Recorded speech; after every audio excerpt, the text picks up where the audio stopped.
ජපාන් කොයි කියන එක ලංකාවේ ලොකු ප්‍රසිද්ධියක් ලොකු මිලක් බවට පත් වෙලා තියෙනවා. ඒතරම කොයි කියන එක මාළුවා ඉතා විශාල වෙනවා. උස පළල ගත්තොත් එහෙම ටිකක් වැඩි. ඇවිල්ලා කෙස් ගස් වගේ පැටව ඉන්නේ. උමනාවක් තිබුණා මේක මෙහෙත් කරන්න පුළුවන්ද කියලා බලන්න. ඉස්ලාම් පටන් ගත්තේ හයි උස්සුරි කී උස්සුරි කියන වර්ග දෙක. ලංකාවේ ඉල්ලුමට එහා ගිහිල්ලා දැන් අපි කරලයි කියලා අපිට හිතෙනවා. මොකද ඒ තරම් ප්‍රමාණයක් ස්ටොක් එකක් අපි ගාව හයි උස්සුරි කී උස්සුරි කියන එක ඉන්නවා. පොණ්ඩයෙන් ගන්න පරක්කුවට ඒවට ඉල්ලුම තියෙනවා. ජපානයේ වගේ රටවල් වල අඩි 3මාර කුවෙච්ච කොයි ඉන්නවා. අවුරුදු 25 30 40 වයස මාළු. එක මාළුවෙකුට වෙනසක් තේරුණොත් ඒ තේරුම් ගැනීම තමයි ඒ දක්ෂතාවය. අර මාළුන්ට තියෙන ආසාව ඒ උමනාව නිසා තාපු ගමනක් තමයි අද මේ තියෙන්නේ. දැනට අපේ මේ ආයතනයේ මෙතන සේවකයෝ 12ක් විතර වැඩ කරනවා. කොයි කියන මාළුවා ලංකාවේ ඒ හොඳ ඉල්ලුමක් ඇති මාළුවෙක් බවට පත් කරන්න පුළුවන්කම ලැබෙයි කියලා මම විශ්වාස කරනවා. ශ්‍රී ලාංකේය අභිමානය ලොවට විදහා පාමින් ගෞරව සම්මාන රැසකින් පිදුම් ලද සම්පත් සෝෆා ආයතනය වෙතින් ඔබේ නිවසට කාර්යාලයට හෝ ව්‍යාපාරික ස්ථානයට සිතේ ඇති නිර්මාණය අතරමැදියන්ගෙන් තොරව නිමවා ගැනීමට අදම පැමිණෙන්න සම්පත් සෝෆා පානදුර.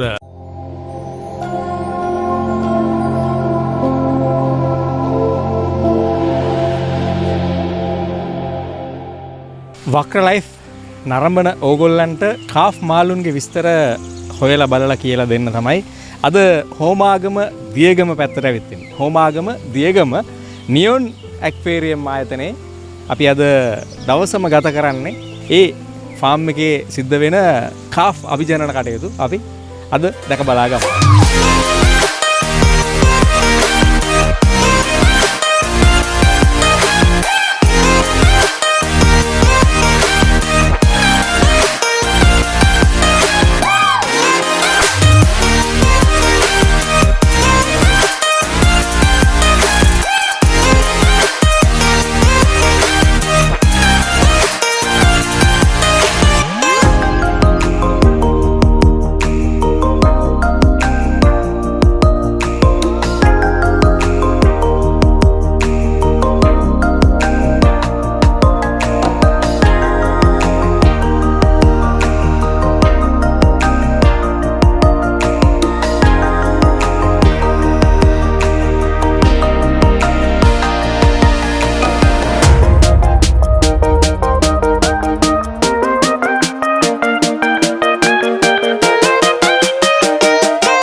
නියොන් ඇක්වේරියම් හෝමාගම දියගම තියෙන ආයතනයේ අධිපතිතුමා අපිත් එක්ක ඉන්නවා. එතුමාගේ උප්පැන්නේ නමයි භාවිත නමයි. භාවිත කියන්නේ මිනිස්සු ඔහුව වඩා ළඟින් හඳුනන නමයි දෙක වෙනස්. ඒ දෙකෙන්ම මම ඔහුව හඳුන්වා දෙන්නම්.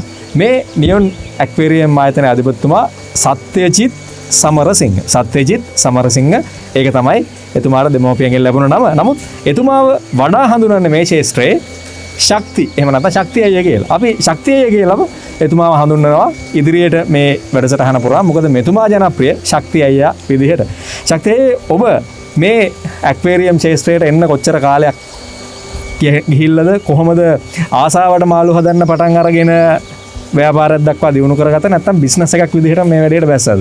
නෑ මම ඉස්සෙල්ලාම ඉස්කෝලේ යන කාලේ ඇතිවෙච්ච සාමාන්‍ය ගෙදර දරුවෙක් මාළු හදන්න ටැංකියක් මෙව කළා ඒ විදිහට හදපු කෙනෙක් තමයි ඇත්තටම මම.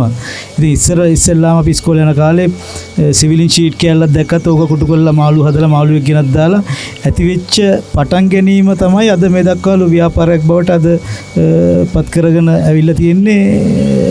ඒ එදා ඉඳලා ඇතිවෙච්ච ආසාව නිසා. නමුත් පළවෙනියට ව්‍යාපාරයක් විදිහට ආපු ගමනක් නෙමෙයි මේක.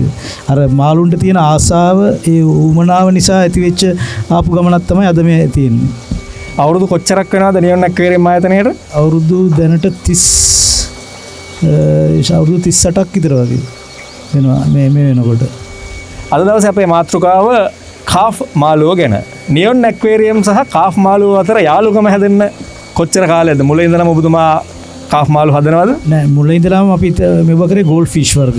ගෝල්ඩ් ෆිෂ් වර්ග ගෙනල්ලා ෆයිටර්ස් වර්ග පොඩි ටැංකි වල කරන්න පුළුවන් ෆයිටර්ස් වර්ගයේ පොඩි වර්ග කරලා ඊට පස්සේ සෝට් ටේල් ප්ලේටි වගේ ඒවා කරලා ඒ ඇතිවෙච්ච අත්දැකීමෙන් තුලින් තමයි අපි ඊට පස්සේ ගෝල්ඩ් ෆිෂ් වර්ග වලට ගියා. ඒ එදා ඉඳලා ඒ ගෝල්ඩ් ෆිෂ් වර්ග ප්‍රසිද්ධ වෙලා තිබුණා අපි ගෝල්ඩ් ෆිෂ් කරන කාලේ. පස්සේ දැන් මෑත කාලේ අපි ගොඩක් ප්‍රසිද්ධ ගෝල්ඩ් ෆිෂ් වර්ග වලිනුත් ලංකාවට මේ කියන්නේ ඉතින් රයා මේ මිල අධික වර්ග ඒ කියන්නේ ඔරන්ඩා වර්ග, රෙඩ් කැප් වර්ග, රයිකින් වර්ග ඒ වගේ ගෝල්ඩ් ෆිෂ් වර්ග කරලා ඒකෙන් ලොකු ප්‍රසිද්ධියක් ඇති වුණා මේ අපේ ආයතනයේ. ඉතින් ඊට පස්සේ අපි පටන් ගත්තා ඒ වෙනකොට අපි ලෝකල් කාප් කියන එක කියන්නේ ලංකාවේ සාමාන්‍ය කාප් කියන මාළු. ඒ කාප් කියන මාළුත් අපි කරගෙන යමින් හිටියා.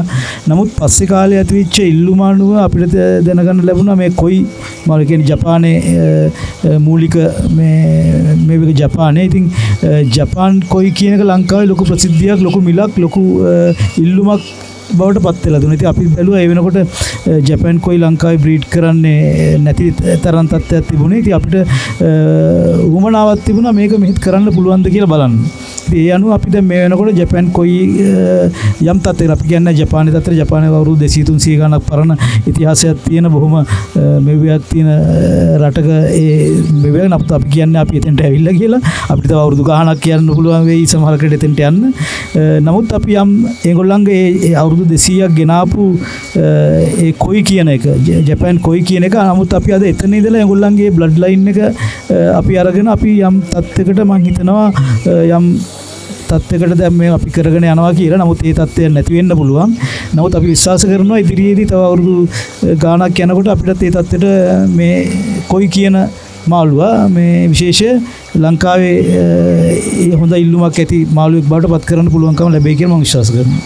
දැන් කොයි කාෆ් මේ නම ඔබට හුරු වෙනවා. අපි ඔබට පෙන්නවා ජාත්‍යන්තර මට්ටමේ ලංකාවේ තිබ්බ වෙළඳ සැනකෙලියක් සම්බන්ධයෙන් මාළු වෙන්දේසියක් එහෙම ඔබට පෙන්වුවා මතකද? අන්න එදත් මෙතුමාගේ වොයිස් කට් එකක් අපි අරගත්තා. එදා අපි ඒ වොයිස් කට් එක ඇතුළේදී කිව්වා මෙතුමාගේ ශේෂ්ත්‍රයට ඇවිල්ලා ඒ මාළු සම්බන්ධ වැඩසටහනක් කරනවායි කියලා. අන්න ඒ පොරොන්දුව තමයි මේ අරන් යන්නේ. දැන් මෙතුමාගේ ශේෂ්ත්‍රයට යන්න කලින් මම අහනවා ප්‍රශ්නයක් මෙතුමාගෙන්.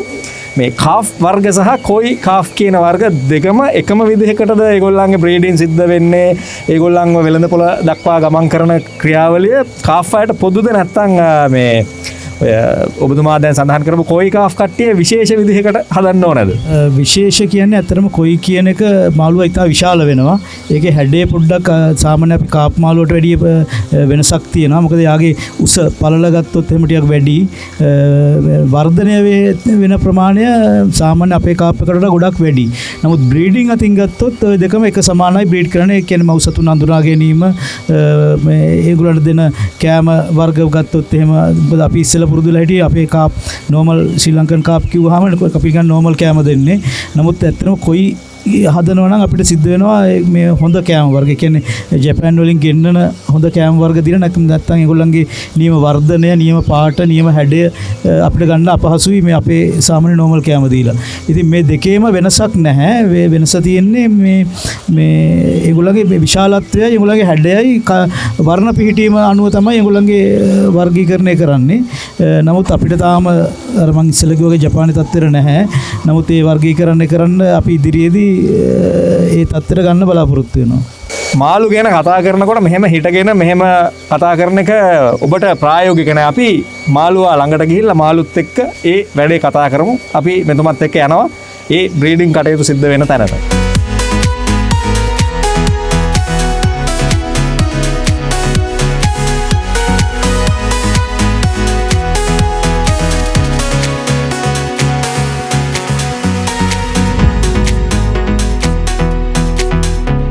ශක්තියත් එක්ක ඇවිල්ලා ඉන්නේ අලුත් උපතක් ලබා දෙන්න කොහොමද කොයි කාෆ් ටැංකියක් හදාගන්න කියලා. මට ඉස්සෙල්ලාම කියන්න මේ ටැංකියේ ප්‍රමාණය කොච්චරද? සාමාන්‍යයෙන් කොයි එක්කෙනෙක් බ්‍රීඩ් කරන අඩුම ගානේ 10යි 10 ටැංකියක්වත් තිබිය යුතුයි. දැන් ඒකේ හරිනම් උසත් අඩි එකහමාරක් දෙකක්වත් තිබිය යුතුයි. නමුත් අපිට දැන් තියෙන පහසුකම් අනුව අපි සාමාන්‍ය අඩි එකහමාර වගේ ටැංකියක තමයි මේ මාළුවේ බ්‍රීඩ් කරන්න තෝරාගන්නේ. දැන් මෙතන තියෙන්නේ අපි මේ කරන්නේ අඩි 10 පොන්ඩ් එකක්. පොන්ඩ් එක දැන් ඔය සුද්ධ කරලා හොඳට අඩිය ක්ලීන් කරලා අඩියේ තියෙන සෙවල ගතිය ගොඩාක් අඩු වෙන්න ක්ලීන් කරලා ඉස්සෙල්ලාම ටැංකිය පොන්ඩ් එක සකස් කරගන්න ඕන. මාළු දාන්න බ්‍රීඩින් දාන්න ඉස්සෙල්ලා හොඳට සුද්ධ කරලා. ඒ කියන්නේ ඒකට මේ ක්ලෝරින් දැමිල්ලක් එහෙම කිසි දෙයක් කරන්න අවශ්‍ය නැහැ. ඒක අතුල්ලලා තියෙන ජරාව යවලා අලුත්ෙන් වතුර පුරවලා සීසන් වතුර පුරවලා සකස් කරගන්න ඕන. ගන්න එක තමයි මේ කරන්නේ. වතුර වල කන්ඩිෂන් එක කොහොමද හදාගන්නේ මේකට වතුර පිරෙවට පස්සේ? දැන් අපි කරන්නේ සාමාන්‍යයෙන් අපි හැමදාම මාළු සඳහා පාවිච්චි කරන වතුර තමයි මේ තියෙන්නේ. මේක පැය 24ක් අපි තියනවා මේ වතුර පුරවලා. හොඳට ඒරියේට් කරලා එතකොට ඒකේ නියම pH අගය, ඔක්සිජන් ලෙවල් එක නියම විදිහට එතනද අපිට අද මේ අපි කරනවා කළා අපේ මොකද ස්ටොක් ටැංකියක් තියෙනවා වතුර සීසන් කරපු. ඒකෙන් තමයි අපි අද වතුර ගන්නෙ. වරන් අපිට අදටම මේකේ දාන්න පුළුවන් තත් එක වතුර කන්ඩිෂන් කරලා හදලා තියෙනවා. එතකොට වතුර වල pH එකේ පවත්වගෙන යන මොන හරි විශේෂ උපක්‍රමයක් රසායනික ද්‍රව්‍ය පාවිච්චියක් තියෙනවද? රසායන ද්‍රව්‍යයක් එහෙම කියලා පාවිච්චි කරන්නේ නැහැ. අපි කරන්නේ අපේ ස්ටොක් ටැංකියක් තියෙනවා හැමතිස්සෙම ඒකට වතුර ඉස්සෙල්ලා දවසේ වතුර ගහන්නේ. ගැහුවාම මේක පැය 24ක් යද්දී සාමාන්‍ය ලිදේ pH එක අපේ හමාර 6ට වගේ තියෙන්නේ. නමුත් පැය 24ක් යනකොට ඒක 7ට 7.5ට වගේ එනවා පැය 24ක් තිබ්බම. ඉතින් අපි එහෙම අපේ ස්ටොක් ටැංකියේ වතුර හැමතිස්සෙම අපි ස්ටොක් කරගෙන ඉන්නවා මේ අපේ අවශ්‍යතාවය සඳහා.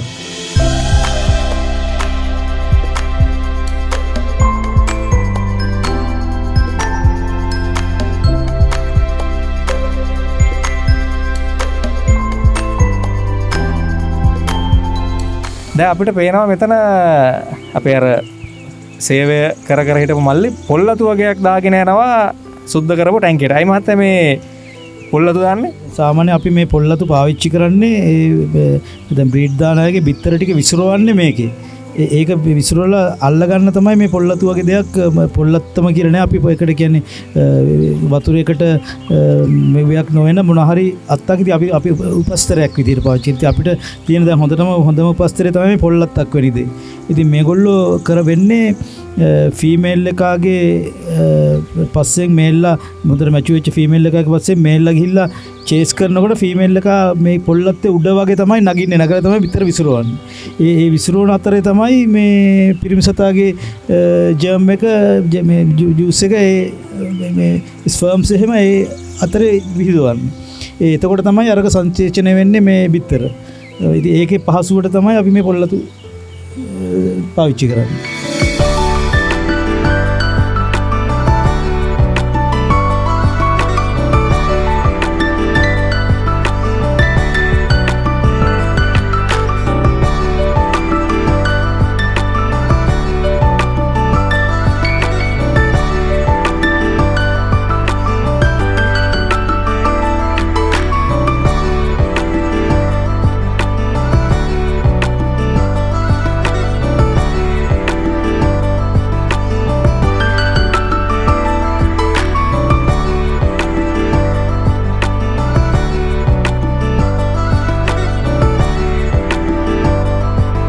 අපි දැන් මෙතන කරන්න හදන්නේ මොකද්ද?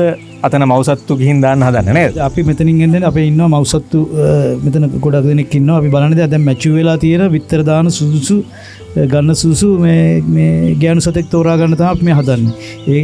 එයාට අවශ්‍ය ගෑනු සතයි ගේ ගෑනු සතට අවශ්‍ය පිරිමි සත්තු දෙන්නෙක් අපි දානවා සාමාන්‍යයෙන්. ඒගොල්ලෝ තෝරගන්න තමයි මේ හදන්නේ. මේගොල්ලන්ගේ ප්‍රමාණය සයිස් එක කොච්චරද දිග ප්‍රමාණය? දැන් සාමාන්‍ය මේ එක්කෙනෙක්ගේ අඟල් 26ක් විතර වගේ තියෙනවා මේ එක්කෙනෙක්ගේ. අඩු ගානේ මේ තරම් එක්කෙනෙක්ගේ බිත්තර ප්‍රමාණය ටිකක් වැඩිපුර තියෙනවා. සතා ලොකු හින්දා. එතකොට දැන් අපි දිග ප්‍රමාණය එහෙම ගත්තොත් බිත්තර දාන සරු තත්ත්වයටපත් වෙන්න මේගොල්ලෝ මේ මවුසත්තු බවටපත් වෙන්න කොච්චර කාලයක් යනවද උපන්දා සිට? සාමාන්‍යයෙන් උපන්දා සිට අඩුම ගානේ අවුරුදු 1.5ක් දෙකක්වත් හදන්න ඕනේ. ඒ බිත්තර දාන තත්ත්වෙන්න කොයි වෙල මම මේ කියන්නේ සාමාන්‍ය කාප්නංක මාස 8න් අවුරුද්දෙන් වගේ බිත්තර දාන තත්ත්වෙ ගන්න පුළුවන්. දැන් මේ මාළු වගේ වයස අවුරුදු 2ක් වගේ. ඒ කියන්නේ අපි එකපාරක් මේ බිත්තර අරගත්ත මාළුවෙක් මේ දෙවෙනි පාර ගන්න හදන්නේ. දැන් මෙතන මවුසත්තු විතරම දෙන්නේ පිරිමි සත්තු මේ අපේ මේකේ දැන් මේ වෙලාවේ නම් දෙකම එකට ඉන්නේ. මොකද අපිට අර ලොකු ටැංකි ප්‍රමාණයට පාඩුවත් හින්දා මේ දෙකම එකට දාලා තියෙන්නේ. අපිට අවශ්‍ය වෙලාවට අපි මේල පිරිමි සත්තු දෙන්නයි ගෑනු සතාව එළියට ගන්නවා. අරගෙන විතර ගන්න සුසු ගෑනු සතාව දානවා. ගොඩක් වෙලාවට අපි හෝමෝන් ඉන්ජෙක්ට් කරලා දාන්නේ. ඒකින්ද අපි අර අපිට අවශ්‍ය වෙලාවට ගෑනු සතාවගෙන් විතර ගන්න පුළුවන් හැකියාව තියෙනවා ඒ හෝමෝන් ඉන්ජෙක්ට් කරන හින්දා. ශ්‍රී ලාංකේය අභිමානය ලොවට විදහාපාමින් ගෞරව සම්මාන රැසකින් පිදුම් ලද සම්පත් සෝෆා ආයතනය වෙතින් ඔබේ නිවසට කාර්යාලයට හෝ ව්‍යාපාරික ස්ථානයට සිතේ ඇති නිර්මාණය අතරමැදියන්ගෙන් තොරව නිමවා ගැනීමට අදම පැමිණෙන්න සම්පත් සෝෆා පානදුර.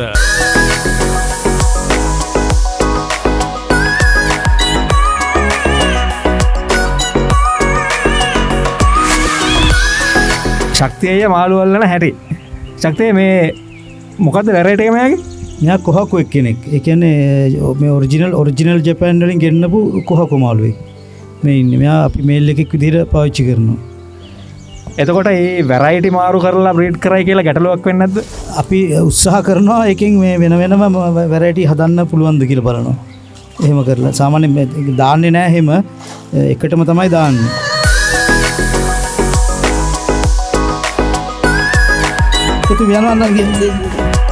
එහෙම තමා මේවා සෙටප් කරලා ගන්න බෑ මේ වීඩියෝ මේවා මේ සජීවී පටිගත කිරීම ඉතින් මේවා සජීවී අත්දැකීම් මොගොල්ලන්ට වෙනත් කිසිම YouTube නාලිකාවක මේ වගේ සජීවී අවස්ථාවන් දැක බලා ගන්නට හම්බෙන්නේ නැහැ ඉතින් මේ වගේ බොහොම මහ දුකක් වෙනදලා තමයි ඕගොල්ලන්ගේ ගෙදර මාළු ටැංකියකට මාළු එන්නේ නේද ශක්තිය ඔව් මේ වගේ ඉතින් සෑහෙන කට්ටක් කන්න ඕනේ ඉතින් බිත්තර අරගෙන බිත්තරේ ඇවිල්ලා කෙස් ගස් වගේ පැටව ඉන්නේ ඒක මාස එකමාරක් දෙයක් හදලා උදේ දරුවෙක් බලා ගන්නවා වගේ කෑම දීලා වතුර මාරු කරලා ඊට පස්සේ ආයෙකින් තෝරලා ඒ විදිහට තමයි ආයි පොකුණු වලට ගිහිල්ලා ඒ එතනින් ලොකු වෙලා එතනින් තෝරලා තමයි ඉතින් වෙළඳ පොළට යන්නේ ඉතින් ලොකු කාර්යභාරයක් සිද්ධ වෙනවා ඒ අවස්ථාව වෙනකොට දැන් මෙතන මේ කොයි කාෆ් වර්ග කොච්චරක් ඉන්නවද අයියෝ මේ ගොඩක් දැනට කරන්නේ වර්ග 4ක් 5ක් විතර වගේ තමයි දැනට අපි මොකද මවුසොත් අපිට හම්බෙලා නැහැ දැනට අපිට හම්බෙලා තියෙන මවුසොත් වලින් අපි කරනවා වර්ග 5ක් විතර ඉන්නවා අපි ප්‍රධානම එක තිබුණේ අපි ඉස්ලාම් පටන් ගත්තේ හයි උත්සුරි කී උත්සුරි කියන වර්ග දෙක ඉතින් අපි දැන් මේ දෙක ඇත්තටම ලංකාවේ ඉල්ලුමට ටිකක් එහා ගිහිල්ලා දැන් අපි කරලා කියලා අපිට හිතෙනවා මොකද ඒ තරම් ප්‍රමාණයක් ස්ටොක් එකක් අපි ගාව හයි උත්සුරි කී උත්සුරි කියන එක ඉන්නවා ඉතින් අපි දැන් අවුරුද්දක දෙකක ඉඳලා බලනවා මේ වෙනත් වර්ග කියන්නේ ෂෝවා මේ ශිරෝ උත්සුරි එතකොට කොහකු ඒ වගේ වර්ග වලට යන්න තමයි දැන් මේ අපි ගොඩක් දැන් ඒක කරගෙන යනවා දැන් අවුරුද්දක දෙකක ඉඳලා ඒ වගේ වර්ග. ඉතින් ටික දවසක් කාලයක් දැනටත් කරනවා මේ ශිරෝ උත්සුරි හැම අපි හිතනවා තව අවුරුද්දක් දෙකක් යනකොට අපි ගොඩාක් තව වර්ග ටික වැඩි කරලා කරන්න පුළුවන් වෙයි කියලා. දැන් අයියගාව ඉන්න වැරයිටිස් වලින් මිල අධික මාකට් එකේ වැඩිම මිලකට අලවෙන්නේ මොන වර්ගයේද? ගොඩක් කියලාට දැනට දැන් අපි ෂෝවා කරනවා අවුරුද්ද දෙක ඉඳලා ඇත්තටම ෂෝවා වන්නේ බොහොම ටිකයි අපිට මේ එන්නේ. නමුත් ඒ එන එක ඇත්තටම අපි පොණ්ඩේකින් ගන්න පරක්කුවට ඒවට ඉල්ලුම තියෙනවා. ඇවිල්ලා අපිට තියාගන්න හම්බ වෙන්නේ නැහැ දවස් කීපයක්වත්. ඒ තරම් ඒවට ඉල්ලුම තියෙනවා ෂෝවා කියන ෂෝවා වර්ග වලට. ෂෝවා ශිරෝ උත්සුරි වර්ග. දැන් මේ වැරයිටිස් අතර බ්‍රීඩින් වල වෙනස්කම් තියෙනවද නැත්නම් එකයිද මේ කොයිලගේ බ්‍රීඩින් වර්ග මේ වැරයිටි වෙනස් වුණයි කියලා බ්‍රීඩින් වල කිසිම වෙනසක් නැහැ ඔක්කොම එකම මෙතඩ් එක තියෙන්නේ බ්‍රීඩින් සිස්ටම් එකේ එක කාෆ් වර්ගයකට අමාරුයි අනිත් කට්ටිය ලේසි කියලා එහෙම තියෙනවද එහෙම එකක් නැහැ මේ සාමාන්‍යයෙන් අපි හරියට අපි මාළුවා හදන විදිහට ඒ කියන්නේ එයාට දෙන සාත්තු අනුව තමයි එයාගේ බ්‍රීඩින් කරගන්න අපිට තියෙන පහසු හොඳට කෑම දීලා හොඳ පරිසරයක් දීලා මාළුවා අපි හදනවා නම් කවදාකවත් අපිට ඒක මේ අමාරු වෙන්නේ නැහැ බොහොම අපේ කරන සිස්ටම් එකට ඉක්මනින් බ්‍රීඩ් කරගන්න පුළුවන් දැන් මේ නෙට් එකක් පාවිච්චි කරන අපි දකින මේ නෙට් එකේ ප්‍රමාණය ක්වොලිටි එක කොහොමද ඔව් දැන් මේක මේ අපිට මේ නෙට් එක සාමාන්‍ය මේ නෙට් එක ගැන කතා කරොත් මේක ඉම්පෝර්ටඩ් නෙට් එකක් මෙහි හදපු එකක් නෙමෙයි තායිලන්ඩ් වලින්ම කොයිලටම එන නෙට් එකක් අපි මෙහි ලෝකල් වෙළඳපොලෙන් අපි අරගෙන තියෙනවා මේ කොයි අල්ලන්නම දැන් ඔබතුමා මේ වැඩ කටයුතු වලට දැන් අපිට පේනවා දැන් මාළුවගේ සයිස් එකයි එයාව ආම්බාම් කරන්න අමාරුයි සේවකයෝ කී දෙනෙක් විතර ඔබතුමාගේ මේ වැඩ කටයුතු වලට දායක වෙනවද දැනට මේ වෙනකොට මේ කොයි විතරක් නෙමෙයි අපේ තව ගෝල්ඩ් ෆිෂ් විශේෂ ගොඩක් ඉන්නවා ඒ වගේම විශේෂ ටෙට්‍රා වර්ග බාබ්ස් වර්ග ඒන්ජල් වර්ග ඒ වගේ විශේෂ වර්ග ගොඩක් කරනවා ඉතින් දැනට අපේ මේ ආයතනයේ මෙතන සේවකයෝ 12ක් විතර වැඩ කරනවා දැන් මේ නෙට් එකට හොයලා ඉන්න වර්ගය මොකද්ද ඒක ශිරෝ මේ ශිරෝ උත්සුරි කියන එක ශිරෝ උත්සුරි කියන මෙයත් ඔරිජිනල් මාළුවෙක් මේ ජපාන් වලින් ඉම්පෝට් කරපු මාළුවෙක් දැන් අපි මේ සාකච්ඡාව ඇතුළතදී ආරම්භයේදී ඔබතුමා කිව්වා ජපාන් බ්ලඩ් ලයින් එක ලංකාවේ පවත්වාගෙන යන්න උපරිම උත්සාහය දරනවා කියලා. දැන් මෙතන ඉන්නේ ඔරිජිනල් ජපානයෙන් ගෙනල්ලා බ්‍රීඩ් කරලා ගෙනාපු මවුසතුන්ද එහෙම නැත්නම් ලංකාවේ හැදෙන බ්ලඩ් ලයින් එක මවුසතුන්ද? දැනට මේ ශිරෝ උත්සුරි කියන එක නම් මේ ඔරිජිනල් ගෙන්නපුවා වගේක්. මොකද අපි මම ඉස්සෙල්ලා කලින් කිව්වා අපි ඉස්සෙල්ලා පටන් ගත්තේ මේ කී උත්සුරි හයි උත්සුරි කියලා එකෙන්. නමුත් අපි මවුසත්තු 3 දෙනයි මේ ගෙන්න ගත්තේ මේකේ පැටවු. ඒක ලොකු කරලා බ්‍රීඩ් කරලා දැන් ඒ වගේ ආපු පැටවු ඉන්නවා අපේ මවුසත්තු වලට අරගන්නවා මේ ඒ බ්ලඩ් ලයින් එකෙන් ගත්ත හයි උත්සුරි කී උත්සුරි ඒවා ඉන්නවා අපේ දැන් අපිම බ්‍රීඩ් කරලා හදාගත්ත අඩි 2 පැනපු මවුසත්තු ඉන්නවා. මොකද මේක තාම අපි හදන නිසා මේ ඔරිජිනල් බ්ලඩ් ලයින් එක ජපානයෙන් ගෙන්නපු එක තමයි මේ තාම කරගෙන යන්නේ. දැන් මට මෙහෙම ප්‍රශ්නයක් එනවා මහත්තයා. දැන් අපි මේ ලංකාවේනේ ජපානය සහ ලංකාව ගත්තාම අපේ දේශගුණ තත්ත්වයන් වෙනස්. එතකොට ඔරිජිනල් ජපන් මාළුවෙක්ට ලංකාවේ ජීවත් වෙනකොට මේ වතුරත් එක්ක හැඩ ගැහෙනකොට ඒගොල්ලන්ගේ මේ බ්‍රීඩිං වල අඩුපාඩු එහෙම මොන හරි දකින්න තියනවද? මේ කන්ඩිෂන් පවත්වාගෙන යන එක ගැටලුවක් නැද්ද? ඇත්තටම අපේ ලංකාව ගැනි රටක එහෙම විශේෂ දේශගුණික වෙනස්කමක් නැහැ. අපේ දැනට තියෙන දේශගුණික තත්ත්වය සාමාන්‍ය ඕන සත්වයකුටත් මිනිස්සුයෙකුටත් එක හා සමාන තියෙන තත්ත්වයක් තියෙනවා. නමුත් ඊට වඩා හාත්පසින් වෙනස් ජපානයේ. මොකද ඒගොල්ලෝ එක කාලයකට හිම වැටෙන ඍතු දෙකකට වෙනවා. අර හිම වැටෙන කාලේට ඒගොල්ලන්ට ඇත්තටම මාළු කරන්න බෑ. මොකද ඒ කාලේ වෙන්නේ ඒක ඔෆ් සීසන් කියලා කියන්නේ ගොඩක් වෙලාට ඒ කාල සීමාව. ඒතර අනිත් කාල සීමාවේ තමයි මේගොල්ලෝ මාළු බ්‍රීඩ් කරලා පොකුණු වලට දාලා එක සැරේ කරලා ඒක තමයි ඒගොල්ලෝ නඩත්තු කරන්නේ. නමුත් අපේ රටේ ලංකාවේ එහෙම දෙයක් අපිට ඇත්තටම නැහැ. අපේ මේ හැම කාලෙකම එකම විදිහට මාළු බ්‍රීඩ් කරන්න හැකියාව ඒ දේශගුණික ස්වභාවික තත්ත්වය අපිට තියෙනවා. ඉතින් ඒකෙන්ද අපිට ඇත්තටම මේ අහවල් කාලය කියලා එහෙම එකක් නැහැ.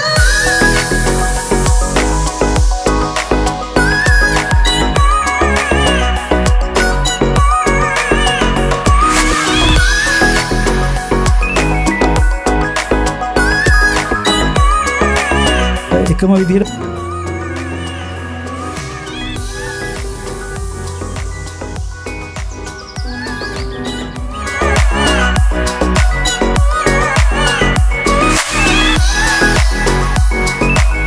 දැන් මෙතන මේ ඕගොල්ලන්ට පේනවා මාළු අල්ලන්න දෙන්නෙක් මහන්සි වෙනවා. දැන් මගේ ළඟ ඉන්නවා ශක්තිය අයියා. එහා පැත්තේ ඉන්නවා නිල් පාට ටී-ෂර්ට් එක ගහලා බූට් දාලා ශක්තියගේ පුතා. පුතාගේ නම මොකද්ද? තරිඳු සමරසිංහ. තරිඳු මේ තමයි ශක්තියගේ දෙවනි පරම්පරාව. ශක්තියගෙන් මේ වැඩේ ඉගෙනගෙන ඉස්සරහට තරුණ ව්‍යවසායකෙක් විදිහට මත්ස්‍ය කටයුතු මේ මාළු සුරතල් මාළුන්ගේ ලෝකයේ තරුණ ජවය තමයි ඔබ දකින්නේ. ඉතින් තාත්තයි පුතයි දෙන්න එකතු වෙලා මාළු අල්ලන ආකාරය තමයි ඔයගොල්ලෝ මේ දකින්නේ.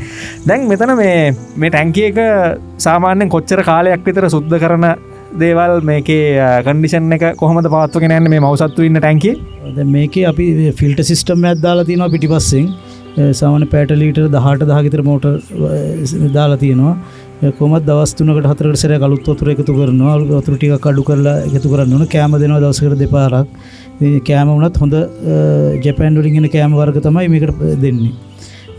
ටිකක් කරදරයි ඉතින් ටැංකි සුද්ධ කරන්න. හරි මේ ගියාම ෆිල්ටර් සුද්ධ කරන්න ඕනේ දවස් 4-5කට වගේ සැරයක්. ඉතින් ඒ ටික කරලා ඒක නඩත්තු කරගෙන යන්න ඕනේ. ඇත්තටම මේ හරියට හොඳ මේ අස්වැන්නක් ගන්න නම් අපි කටයුත්ත හරියට කරගෙන යන්න ඕනේ. දැන් ඔය අස්වැන්න කියනකොටම අපිට සිහිපත් වෙන්නේ දැන් මාළුවෙකුගේ කන්ඩිෂන් එක. මාළුවාගේ පෝෂණ තත්ත්වය අපි සුරක්ෂිත කරන්න ඕනේ. විශේෂයෙන් දැන් මෙතන ඉන්නේ මව්සත්තු. මේ මව්සත්තුන්ගේ පෝෂණ අවශ්‍යතාව කොහොමද ඔබතුමා ඒවට මොන වගේ විටමින් වර්ග මොන හරි එහෙම විශේෂ දේවල් පාවිච්චි කරනවද? ආහාර පාන මොනවද මේ මව්සත්තුන්ට පාවිච්චි කරන්නේ? අපි දැනට අපිට තියෙන මව්සත්තුන්ට දෙන්න ජපාන් වලින් ගෙන්නන කෑම එකක් තියෙනවා. අපි ගොඩක් කියලා පාවිච්චි කරන එක JPD කියලා. ඉතින් ඒක ටිකක් මිලාදිකයි. මේ වුණාට ඉතින් ඇත්තටම මව්සත්තු අපි නඩත්තු කරනවා නම් ඒ කෑම වර්ග දිය යුතුයි. ඊට අමතරව කංකුම් වගේ දේවල් පලා වර්ග වලින් දෙන්න පුළුවන්. ඒ දෙක තමයි ගොඩක් කියලාට අපි මේ මව්සත්තුන්ට දෙන්නේ. ඒකෙන් ඇත්තටම හොඳ වර්ධනයක් ඒ වගේ බිත්තර හැදෙන්න අමතර ප්‍රෝටීන් කියලා කිසිම දෙයක් අපි එහෙම දෙන්නේ නැහැ. අර වර්ග දෙක දුන්නා නම් ඇති. දැන් කනකොට කෑම බීම පාවිච්චි කරනකොට මේගොල්ලන්ට ලෙඩ කියන දේවලුත් එනවා. සමහරලාට කෑමත් එක්කම කන නිසා එන්න පුළුවන්. එතකොට මේ කාෆ්ලාට හැදෙන ලෙඩ වර්ග මොනවද විශේෂයෙන්? සාමාන්‍යයෙන් ගොඩාක් කියලාට ලෙඩ එන්න තියෙන අවස්ථාව අඩුයි. ඒක තමයි ඇත්තටම වැදගත්ම දේ. ලෙඩක් එන්න දීලා බෙහෙත් කිරීම නෙමෙයි. ලෙඩකට එන්න තියෙන අවස්ථාව අඩු කරලා ඒකට අවශ්‍ය මාළුවට මේ අවශ්‍ය පරිසරය අපි හරියට සකසලා දුන්නොත් ලෙඩ එන්නේ නැහැ. නැත්තම් සමහරකට එන්න පුළුවන් මේගොල්ලන්ට ආගියුලස් කියලා එන්න පුළුවන්, ඇන්කර්වර්ම් වෙන්න පුළුවන්. ඒ වගේම වතුර ඇමෝනියා වැඩි වුණොත් කරමල් ලෙඩ එන්න පුළුවන්. වරල් දිය වෙන ලෙඩ ඒ වගේ එන්න පුළුවන්. නමුත් ඒ ලෙඩක් එන්න ප්‍රධාන හේතුව වෙන්නේ සමහරකට අපි දෙන ඒ සාත්තුවේ අඩුකමක් වුණොත් තමයි ගොඩක් වෙලාවට ලෙඩක් හැදෙන්න ඉඩ තියෙන්නේ. ඒගොල්ලන්ගේ අසනීපවලට ප්‍රතිකාර මොනවද තියෙන සාමාන්‍ය? දැන් අපි හිතමු ආගියුලස් වගේ පැරසයිට් වර්ග වලට ඇවිල්ලා තිබුණොත් අපි ගොඩක් කියලාට පාවිච්චි කරනවා නෙගුවන් වගේ දෙයක්. දාලා මේ ආගියුලස් ඒතර ඇන්කව මේ වගේ ඒවා මේ අඩු කරගන්න පුළුවන්. නමුත් තව අපි පාවිච්චි කරනවා මේ සාමාන්‍ය ස්වභාවික ඒන්ජල් වගේ මාළු ටිකක් දාලා තිබ්බොත් උන්ගේ අර වෙන ආගියුලස් ඒ වගේ ඒවා කන්න දාලා එහෙම පාලනයකුත් කරන්න පුළුවන්. ඉතින් හොඳම දේ තමයි මම කියන්නේ හැමතිස්සෙම මාළුන්ට අවශ්‍ය පරිසරය ඕනට වැඩි කෑම වැඩි කරගන්න නැතුව කෑම අවශ්‍ය ප්‍රමාණයට කෑම ටික දීලා වෝටර් ක්වොලිටි එක වතුර එකේ ගුණාත්මක භාවය මේන්ටේන් කරලා යනවා නම් මේ එන්න තියෙන ලෙඩ රෝග වලින් නැති කරගන්න හොඳම දේ තමයි ඒක. ඉතින් තවත් එක එක බෙහෙත් වර්ග තියෙනවා මේ ෆින් රොට්ස් එහෙම આવොත් ට්‍රිපල් එකත් පාවිච්චි කරන්න පුළුවන්. කොන්ඩිස් වලින් පුළුවන් මර්ධනය කරන්න කොන්ඩිස් ඒ වගේ වර්ග තමයි අපි පාවිච්චි කරන්නේ.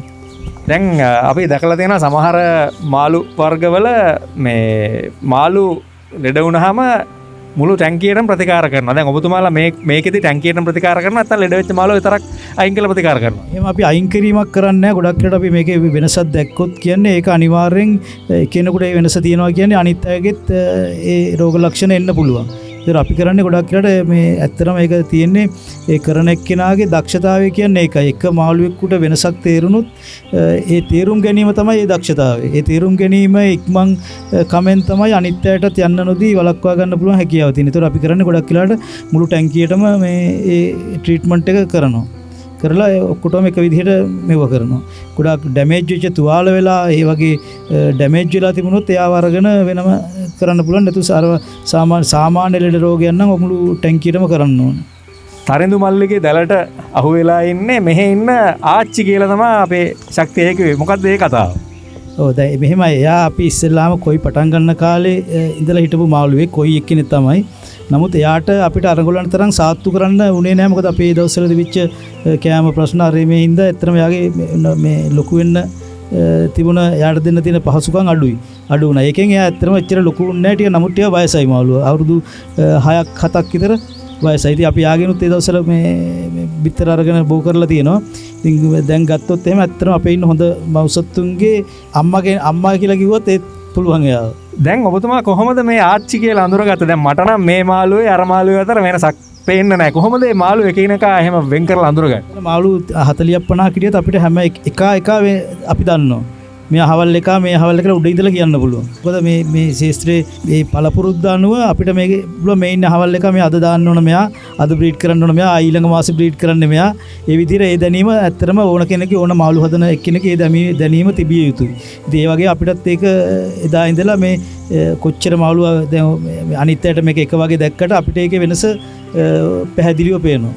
මේගොල්ලන්ගේ ආයු කාලය කොච්චරද? මේ කොයි කාෆ්ලා කොච්චර කාලයක් වැඩි කාලයක් ජීවත් වෙනවද? සාමාන්‍යයෙන් කොයි දැන් අපේ නෝමල් කාප් ගත්තොත් එච්චර මේ කල් නැහැ. සාමාන්‍ය අවුරුදු 15ක් විතර ඉන්නවා. නමුත් හොඳ කොයි එක නම් අපි දැකලා තියෙනවා අඩි 3.5 සයිස් ලොකු වෙච්ච ඒවා. මොකද අපි ගාව නැහැ. නමුත් මේ ජපානයේ වගේ රටවල් වල අඩි 3.5 වගේ ලොකු වෙච්ච කොයි ඉන්නවා අවුරුදු 25 30 40 වයස මාළු. දැන් හරි අපි මේ ශක්තිය බස්සගෙන යන්න හදන්න බ්‍රීඩින් කරන තැනට අපි එතන ඉඳලා වැඩි විස්තර කතා කරමු.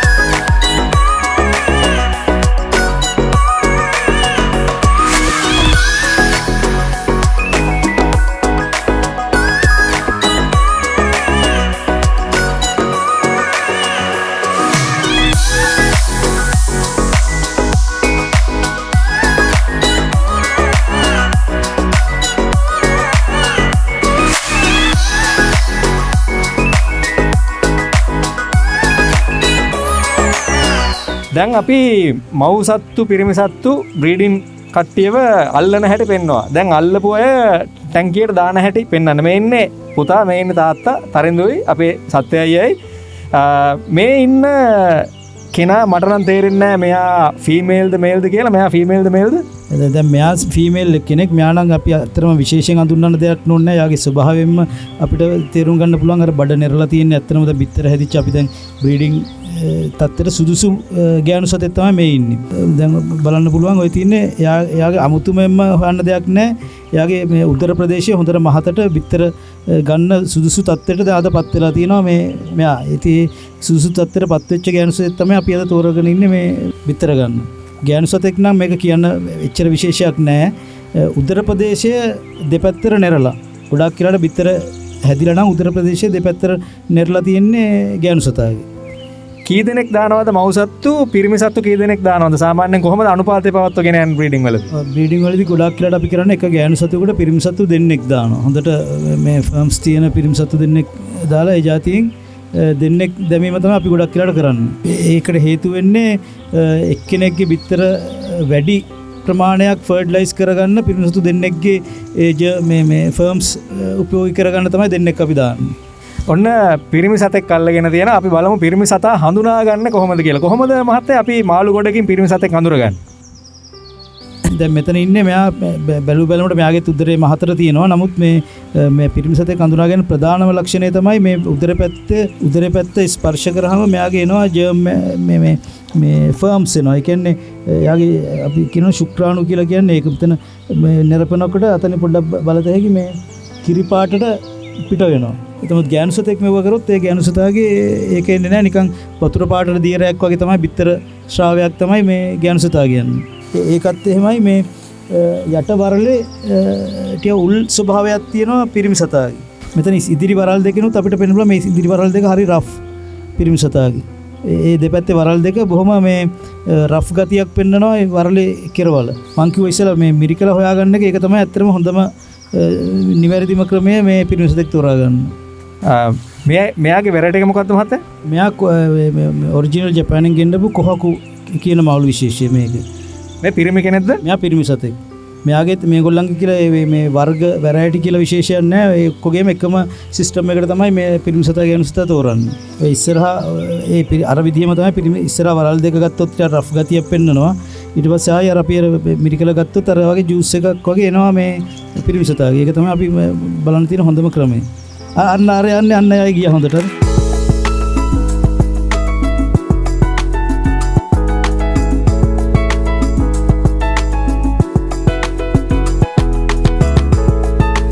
දැන් අපිට දැනගන්න ඕනේ මෙතන එක මව් සතෙකුට පිරිමි සත්තු කීප දෙනෙක් දාලා ඒ බිත්තර පළදාව බිත්තර මුරේ වැඩි දියුණු කරගන්න.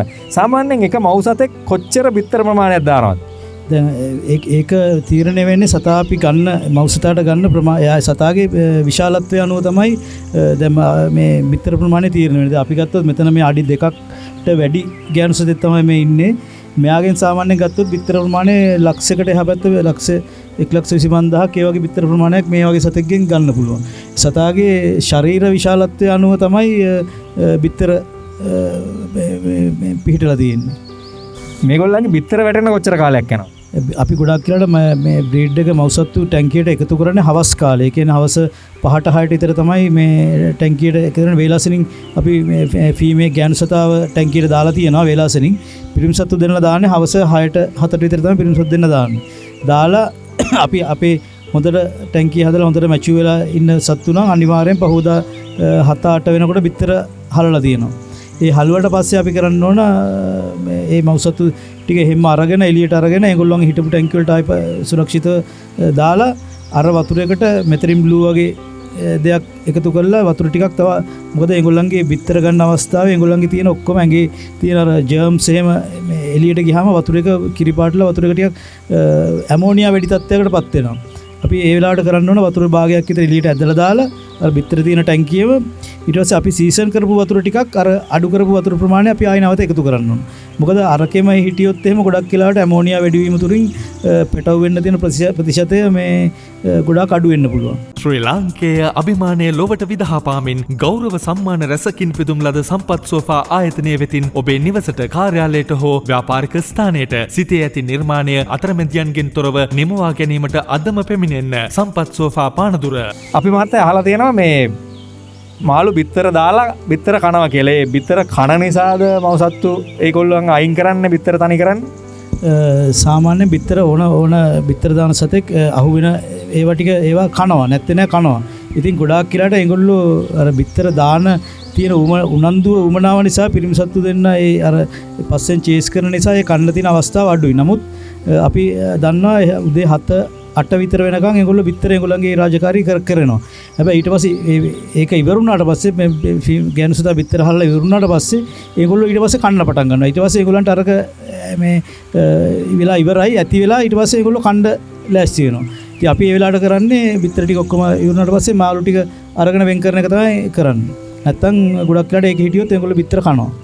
ඕන අර අනිත් වර්ග දැන් ඔය ඔස්කා ඒතර ෆයිටර්ස් ඒන්ජල් වගේ වර්ග ඒගොල්ලෝ බිත්තර තියාගෙන හදන කොටසක් ඉන්නවා. ඒගොල්ලෝ බිත්තර තියාගෙන ඒගොල්ලෝ ඒව පරිස්සම් කරලා ඒගොල්ලෝම බලාගෙන හදනවා. නමුත් කොයි එහෙම නැහැ කොයි එක අපි අයින් කරනවා. ඒක ඒගොල්ලන්ගේ මේ ක්‍රියාවලිය ඒතකොට ඒ වෙනකොට සිද්ධ වෙලා ඉවරයි. දැන් මේගොල්ලන්ට ආහාර දෙන්නේ නැද්ද? ආහාර දෙනවද මේ ටැංකියට දැම්මහම බ්‍රීඩින් වලට දැම්මද? ගොඩාක් කියලාට අපි මේ බ්‍රීඩර් දානවල මේ ආහාර දීලා ඔක්කොම දීලා තමයි බිත්තර ගන්න දාන්න ඕනේ. ඒ අනිත් ඒ දැම්මට පස්සේ ඒගොල්ලන්ට අවශ්‍ය නැහැ මේ ආහාර දෙන්න. ඒ පැය ගාන ඇතුළත අවශ්‍ය නැහැ. මත දැන් මට මෙහෙම ප්‍රශ්නයක් එනවා මේ ටැංකියේ වතුර ප්‍රමාණයත් එක්ක දැන් මේගොල්ලෝ මේ වගේ අඩු වතුර ප්‍රමාණයක දෙන්නේ මේක කටමට්ටමට ටැංකිය පුරවනවද කොච්චර වතුරක්?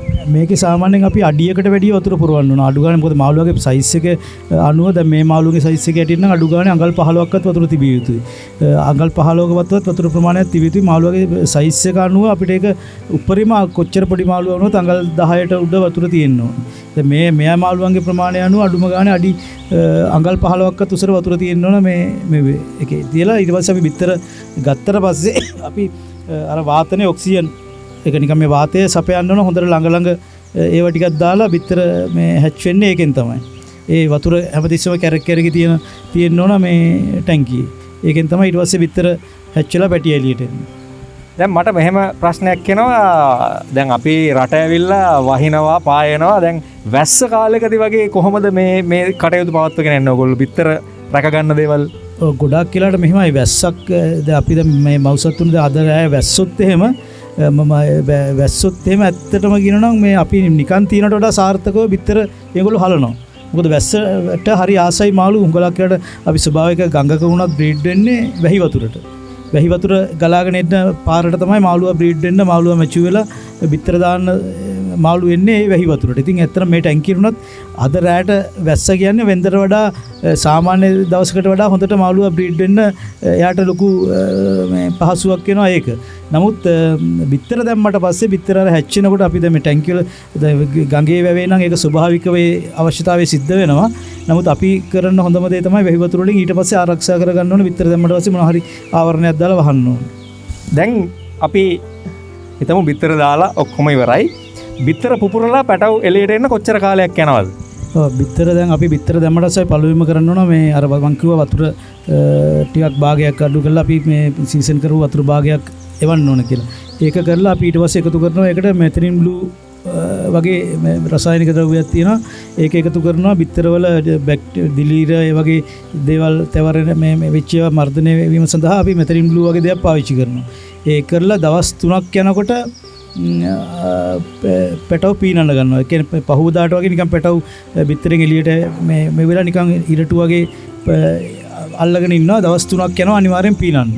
ඒ දවස් 3කට පස්සේ මේ අපි ආයි පාරක් පුළුවන් නම් වතුර ටිකක් එළියට යවන්න ක්‍රමයක් අපි ක්‍රම තියෙනවා. අපි යවන net එකක් තියලා පැටව යන්න තියෙන වතුර ටිකක් එළියට දාලා ආයි වතුර ටිකක් අපි එකතු කරනවා. ඒ විදිහට තුන්වෙනි දවසෙත් කරන්න ඕනේ. ඊට පස්සේ තමයි අපි ඒගොල්ලන්ට ආහාර දෙන්න පටන් ගන්න. මොනවද දෙන ආහාර? පළවෙනියටම දෙන්නේ බිත්තර කහමදේ. බිත්තරේ තම්බලා කහමදේ අරගෙන කහමදේ හොඳට වතුරේ දිය කරලා ඒක අර ඕගන්දි net එකකින් පෙරලා ඒ වතුර තමයි අපි හැමතැනටම ඉහින්නේ. පැටව ඉන්න ටැංකිය හැමතැනටම ඒ බිත්තර කහමදේ වතුර දවස් 2ක් විතර ඉහිනවා. 2ක් විතර ඉස්සාම ඇති. ඊට පස්සේ අපි පටන් ගන්න ඕන බ්‍රයින් සීම් වලින්. කියන්නේ හැච් කරන බ්‍රයින් සීම් එකෙන්. ඒ බ්‍රයින් සීම් එකෙන් තමයි ඊළඟ සතියක් අතර බ්‍රයින් සීම් යන්න ඕනේ. බ්‍රයින් සීම් ගිහලා ඊට පස්සේ අපිට තේරෙනවා නම් මේ ටැංකියේ ඉන්න බැරි ප්‍රමාණය පැටව ප්‍රමාණයක් මේකේ ඉන්නවනම් කියලා තේරෙනවා නම් අපි අනිවාර්යෙන් ඒ ඊළඟ සතිය වෙනකොට ඒක ටැංකි කීපයකට ඒ පැටව ටික කඩන්න ඕනේ. ඒ කියන්නේ අරන් මේ ඒක තුනීක වෙන්න පැටව ටික තුනී කරන්න ඕනේ. තුනී කරලා ඊළඟට කෑම බ්‍රයින් සීම් දෙන්න ඕනේ. ඊට පස්සේ තව තියෙනවා අර පවුඩර් කෑම එක ඒවා දෙන්න පුළුවන්. ඊට පස්සේ ආයෙ එතනින් සති දෙක යනකොට අපි ආයිත් ඒක සයිස් කරන්න ලොකු එකක් ඉන්නවනම් ඒක අයින් කරලා නැත්නම් ගොඩක් වෙලාවට ඉස්සෙල්ලාම හැදෙන ලොකු එකක් පොඩි පැටියව කන්න බලනවා. ඉතින් අපිට වැඩි ප්‍රමාණයක් ලබා ගන්න තුනන් අපි පොඩ්ඩක් ඒ ගැන මහන්සි වෙලා මේ ඒ වගේ අයින් කරලා ආයි පාරක් මේක කඩන්න ඕනේ. ඊට පස්සේ සති 3ක් වගේ යනකොට අපිට පුළුවන් මඩ පොකුණු ලෑස්ති කරලා මඩ පොකුණු වලට ලොකු වෙන්න දාන්න. එක මව් සතෙකුට පිරිමි සත්තු කී දෙනෙක් දානවද? අපි සාමාන්‍යයෙන් දෙන්නෙක් දානවා. ඒකට හේතුව වශයෙන් අපි මේව කරන්නේ දැන් එක්කෙනෙක්ගේ තියෙන ෆර්ම්ස්ලා අපි හිතමු යම් මෙච්චරයි නම් ඒ වගේ දෙගුණයක් කියනවා දෙන්නෙක් දැම්මම. එතකොට අරයාගේ බිත්තර හලන වෙලාවට මොකද මේ දෙන්නෙක්ගේ දේවල් තියෙනවා නම් අර ෆර්ටිලයිස් වෙන්න තියෙන බිත්තර ප්‍රමාණය වැඩි. අපිට ගන්න පුළුවන් පරිම ප්‍රයෝජනය ගන්න පුළුවන් මේ බිත්තර වලින් 100ට අඩු එකෙක් දැම්මොත් 160 නම් වෙන්නේ අපිට 90ක් තරමේ ෆර්ටිලයිස් කරගන්න පුළුවන් හැකියාවක් තියෙනවා දෙන්නෙක්. ඒකයි අපි දෙන්නෙක් යොදන්නේ. මොකද එතනදී පිරිමිසතු දෙන්නෙක් වුණාම අර ගෑනුසතා පස්සේ චේස් කිරීමේදී එතනදී පොඩි තරංගයකුත් තියෙනවා.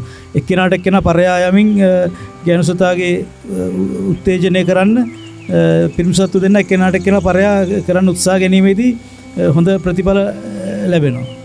දැන් ඔබතුමා කිව්වා බිත්තර ලක්ෂ ගාණක් මෙතෙන්ට වැටෙනවා කියලා. දැන් ඔය ලක්ෂෙම මේක හැදුනොත් එහෙම ඒක ප්‍රශ්නයක් නෑ. අපි දන්න විදිහට සබාදහම එහෙම ඉඩ තියන්නේ නෑ. මේ කොච්චර ප්‍රතිශතයක් බිත්තර මෙච්චරකින් පැටව මෙච්චරක් කොච්චර ප්‍රතිශතයක් දාන බිත්තර වලින් පැටව එළියට එනවද? ඒක තමයි මම අර ඉස්සෙල්ලා කිව්වා අපි දාන පිරිමිසත්තු දෙන්න හොඳ සනීප හොඳ වැඩුණු හොඳ පුෂ්ටිමත් පිරිමිසත්තු දෙන්නෙක් නම් ඇත්තටම 90%ක්ම අපිට පුළුවන් බිත්තර හැච් කරගන්න. ඒක තමන්ගේ අතේ තමයි තියෙන්නේ. තමන් දැනගන්න ඕන මේ අර මං කිව්වා වෝටර් චේන්ජ් කරලා භාගයක් දාලා භාගයක් ගහන එක අපි එතෙන්ට පුළුවන් තරම් උදව් කරන. ඒ කියන්නේ ටැංකියේ ඇමෝනියා ප්‍රමාණය වැඩි නොවෙන්න දුන්නොත් අර ෆර්ටිලයිස් වෙච්ච බිත්තර ප්‍රමාණය උපරිම මේ ජීවීන් බවට පත් වෙනවා. ඉතින් අපිට කරන්න පුළුවන් තවත් දෙයක් තියෙනවා. මේ පොල්ලතු ටික තියෙනවා නම් පොල්ලතු වලට අමතරව ඒ වගේ 10 ගුණයක් තව මේකේ බිත්ති වල තියෙනවා බිත්තර. ඒතර අපිට පුළුවන් වුණා මේ පොල්ලතු ටික අරගෙන බිත්තර අපිට වැඩි කියලා තේරෙනවා නම් මේකේ ඉන්න අමාරුයි කියලා තව ඒ වගේ ටැංකියක් හදලා පොල්ලතු ටික අයින් කරලා ගන්නත් පුළුවන්. ඒ පොල්ලතු ටික වෙන ටැංකියකට දැම්මොත් ඒ ටැංකිය වෙනම පොල්ලතු වල තියෙන බිත්තර ටික හැදෙන ලොකු පිටුහලක් එනවා. ඒක මොකද අරකේ තියෙනවට වැඩිය. මොකද එතකොට මේකේ තියෙන ඇමෝනියා ප්‍රමාණය අඩුයි. ආය අලුතෙන්ම ටැංකියට දැම්මහම මේකේ තියෙන මේ වතුරේක තියෙන ක්වොලිටිය ඉතා උසස්. ඒකින්ද එතකොට උපරිම ප්‍රමාණයක් බිත්තර ටික හරියනවා අරකට දැම්මොත්. එහෙම කරතයි. එතකොට අපිට හදාගද්දිත් එක එක්කෙනාගේ දක්ෂතාවයේ අනුව තමයි එන බිත්තර ප්‍රමාණයෙන් 100ට ප්‍රමාණය කොච්චරක් අපි හදන්න පුළුවන්ද කියලා කියන්නේ එක එක්කෙනා දෙන සාත්වික දක්ෂකම අනුව කරන්න පුළුවන්. කොහොමදත් අපි පැටව ලක්ෂයක් හිටියොත් අපි සාමාන්‍යයෙන් 80ක් හදන්න පුළුවන් කොච්චර සාත්තු කරත්. නමුත් ඒ 80 වෙනුත් තව අඩු වැඩි වෙන්නේ තමන් දෙන ඒ පහසුකම් අනුව තමයි මේ ඒ වර්ධනය වැඩි වෙන්නේ. මෙතුමා එක්ක කතා කර ඉන්නකොට අපිට කිව්වා සති 3න් පස්සේ වෙනම තැනකට අර ඒගොල්ලෝ හැදිච්ච ලොකු වෙච්ච ටැංකියෙන් ගෙනල්ලා අරගෙන තියනවා කියලා. මේ සති 3 මාළුන්ට මොනවද සිද්ධ වෙන්නේ? දැන් ඒගොල්ලන්ගේ ටැංකියේ වතුර කොහොමද කන්ඩිෂන් එක පවත්ව ගන්නේ? ඒගොල්ලන්ට මොනවද කන්න බොන්න දෙන්න කියන විස්තර ටික තමයි දැන් අපි අහන්න හදන ශක්තියෙන්. අපි දැන් මම ඉස්සෙල්ලා කිව්වා වගේ දැන් අපි සති 3 වෙනකම් පැටියට එහෙම්ම තියලා අපි අර බීඩ් එච්ච ටැංකියම තියලා කරන්න බෑ. ඒක අපි අර මං කිව්වා කඩනවා කියලා ටැංකි කීපයකට. ඒ අවස්ථාව සති 2-3 වෙනකම් අපි සාමාන්‍ය අවස්ථා 5ක්වත් අඩු ගානේ වතුර අඩු කර සම්පූර්ණ මාළු අල්ලනවා කියන එක නෙමෙයි.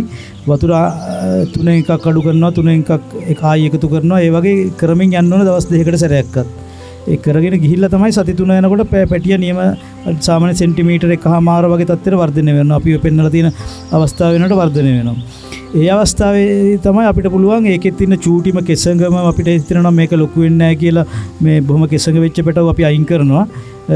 ඒ අතරේ ඉන්න තව ගොඩාක් ලොකු වෙච්ච උනුත් සමහරකට ඉන්න පුළුවන් කීප දෙනා. ඒගොල්ලොත් අපි අයින් කරන්න ඕන. අයින් කළා එකම මේ තත්ත්වයේ පැටව ටිකක් තමයි අපි ගොඩක් වෙලාවට මේ පොකුණකට දාන්න පොකුණක් ලෑස්ති කරගෙන පොකුණ කල්චර් කරලා ඒ ලෑස්ති කරලා තමයි අර පැටව අපි පොකුණකට දාන්නේ. ඒ කියන්නේ මෙතනින් සයිස් කරගෙන මේගොල්ලෝ මෙතනින් යන්නේ පොකුණට. පොකුණට දානවා. මෙතනින් පොකුණට දාලා තමයි පොකුණේ තමයි අපි මාස 1.5 හරි මාස 2 හරි ප්‍රමාණයක් තියෙනවා. එතකොට මේ අපි එනකොට මේගොල්ලන්ට කෑම වලට හුරු කරලා තියෙනවා. ක්‍රීම කෑම හරි නැත්නම් ඇපෙක්ස් කෑම ඇපෙක්ස් කියලා කෑම එකක් තියෙනවා. ඒ කෑම හොඳයි. ඒ වගේ එක පුරුදු කරලා පොකුණට ගියාට පස්සේ අපි එතනින් බ්‍රයින්සිම් දෙන්නේ නැහැ. එතනින් තනිකර ඒ කෑම පොකුණේ කල්චර් එකේ හැදෙන පොඩි සත්තු ಜಾති කනවා. ඒ අතරට අපි කෑම ඒ පැටියාගේ ප්‍රමාණය අනුව සයිස් එක වෙන අනුව දිහා බලලා තමයි අපි කෑම දෙන්න ඕනේ. ඒ කෑම ප්‍රමාණය ඕනට වැඩි කරන්න ගියොත් එම් පොකුණු වල කෑම පොකුණු වල වතුරේ ක්වොලිටි එක ජරා වෙනවා. අපි හැමතිස්සෙම හොඳට කල්පනාවෙන් මේ පැටිය ලොකු වෙන විදිහට පැටියට අවශ්‍ය ප්‍රමාණයේ කැම ටික තමයි අපි දෙන්න ඕනේ. ඊළඟ දවස් 45 64 අපිට මේ ගන්න පුළුවන්. අපිට දවස් 45 64 ගත්ත මාළු ටිකකුත් අපිට ඕනනම් දැන් බලන්න පුළුවන්.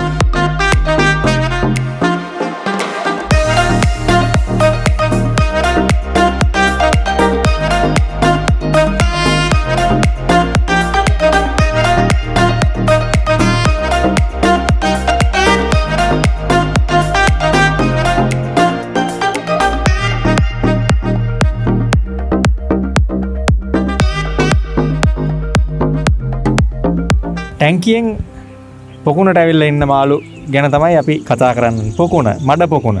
කාෆ්ලා කොයිලා මඩ පොකුණකට එන විස්තරේ අපි එතනදී කතා වුණා. මෙතන මේ මඩ පොකුණක මේ වර්ගඵලය මේකේ ප්‍රමාණය ගැඹුර උස පළල කොහොමද වෙන්නේ? දැන් මෙතන තියෙනවා අපේ පොකුණු ගොඩක් වෙලා අඩි 40යි 40 පොකුණු තියෙනවා, 60යි 40 තියෙනවා. තව ටික පොඩි ඒවා තියෙනවා. ඒ වගේ පොකුණු තමයි මෙතන තියෙන්නේ. දැන් අපි සාමාන්‍යයෙන් මේ වගේ පොකුණක් අපි කරන්නේ සම්පූර්ණ පොකුණ ඇල්ලුවට පස්සේ ඒක අලුහුණු ගහලා මුළු වතුර හින්දලා අලුහුණු නිකන් මඩට පොළොවට ගහන්න ඕනේ.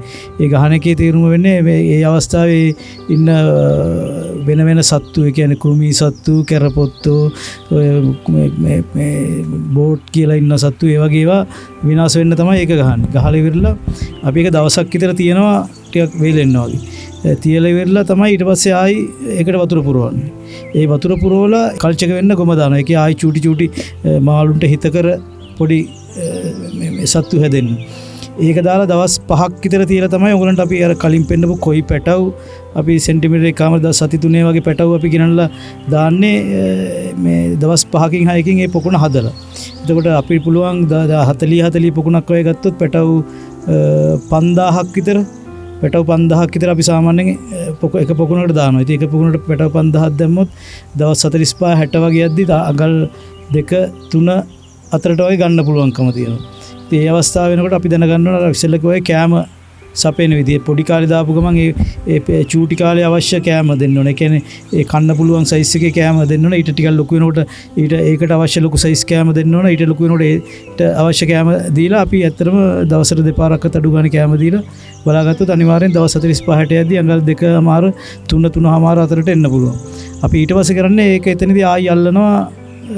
අල්ලලා සිමෙන්ට් ටැංක්ස් වලට අල්ලලා දාලා එතනිනුත් අපිට අවශ්‍ය කොයි දැම්මනම් කොයි වලින් අපිට අවශ්‍ය හොඳම ටික අපි සිලෙක්ට් කරගන්න ඒ අවස්ථාවේ තමයි.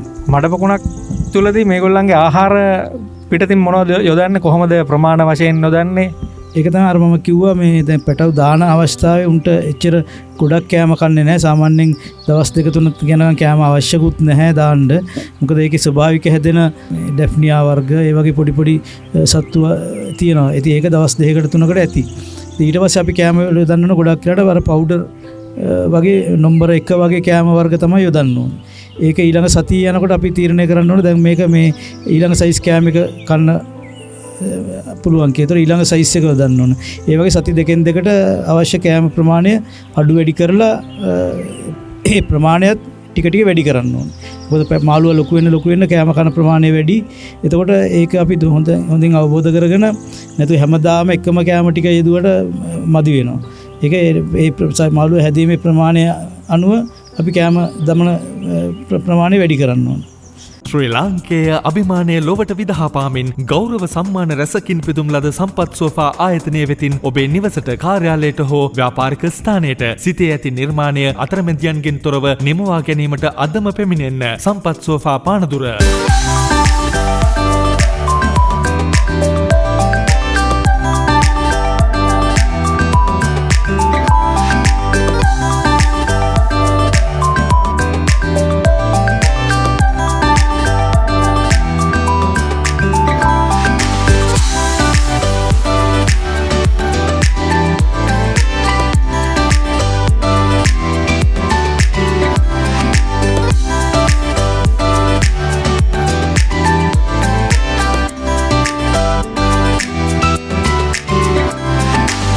ටැංකිවල මඩ පොකුණුවල හැදිලා වැඩිලා ලොකු වෙලා මේගොල්ලෝ අවසානයේ එන්නේ ඔයගොල්ලන්ගේ ගෙදර ටැංකියට. ගෙදර ටැංකියට එනවයි කියන්නේ මේගොල්ලෝ වෙළඳ පොලකට යනවා. කොයි කාෆ් මාළු වෙළඳ පොලකට යන ප්‍රමාණය කට්ටිය තමයි දැන් මේ මම වාඩි වෙලා අපි දෙන්න ශක්තියත් එක්ක වඩලා ඉන්න මේ ටැංකිය වල ඉන්න වෙළඳ පොළට යවන්න සූදානම් කරපු අය. දැන් මෙතන ඉන්නේ අර දවස් 45 60 කට්ටිය. දැන් මේගොල්ලන්ව කොහොමද වෙළඳ පොළට නිකුත් කරන්නේ? මොන වගේ ක්‍රියාවලියද සිද්ධ වෙන්නේ වෙළඳ පොළට දානකොට? කොයි දැන් කොයි කාප් නම් කොයි කියන එක නම් ගොඩක් වෙලාට අපි ওই සයිස් එකේදී අපිට අවශ්‍ය ඒ වැරයිටි ටික අපි සිලෙක්ට් කරගන්නවා. ඒ කියන්නේ හොඳම කොටි අපි දැන් කොයි එකක් අපි අද ඉස්සෙල්ලා අපි කිව්වා ඔයගොල්ලන්ට පෙටව ලක්ෂයක් විතර ඉන්නවා කියලා. නමුත් ලක්ෂයක් හිටියට අපිට මේ මෞසතා විදිහට ඒ ක්වොලිටි එකට ගන්න වෙන්නේ බොහොම පොඩ්ඩයි. ඒකෙන් මාළු එක 500ක්වත් තෝරගන්න බෑ අපිට ඇත්තටම මේ ඒ තත්ත්වෙන්. ඊට පස්සේ අපි මෙතනදී මාළු 500ක් විතර වගේ තමයි අපි අයින් කරගන්නේ.